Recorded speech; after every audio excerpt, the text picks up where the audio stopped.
এমি আর Jason ভালোবেসে বিয়ে করেছিলেন ২৬ বছর আগে। স্বপ্ন দেখেছিলেন সারাটা জীবন সঙ্গ দিবেন একে অপরকে।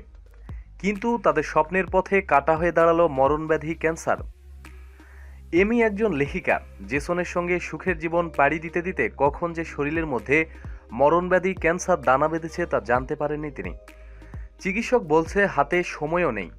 কিন্তু তার মৃত্যুর পর কে দেখে রাখবে জেসনকে, এমন চিন্তায় পড়লেন এমি। তাই ভালোবাসার মানুষটির জন্য নতুন জীবন সঙ্গিনী খুঁজতে নামলেন তিনি। তার ভাষায় ভালোবাসার জন্য নতুন গল্প হবে সেটি। স্বামীর জন্য সঙ্গী খুঁজতে সংবাদ মাধ্যম দ্য ইন্ডিপেন্ডেন্সকে একটি লেখা পাঠান এমি। ওই লেখায় তিনি বলেন, অসাধারণ এক মানুষের সঙ্গে আমি বিবাহিত জীবনে ২৬ বছর কাটিয়েছি। আরও ২৬ বছর তার সঙ্গে কাটানোর পরিকল্পনা করেছিলাম আমি। ইন্ডিপেন্ডেন্সের ওই লেখায় এমি আরও জানান, তিনি কখনোই টেন্ডার, বাম্প অথবা ইহারমোনির মতো ডেটিং ওয়েবসাইট ব্যবহার করেননি। কিন্তু গত ৯,৪৯০ দিন একই বাসায় একসঙ্গে থাকার অভিজ্ঞতা থেকে সর্বসাধারণের জন্য জেসনের একটি প্রোফাইল খুলব।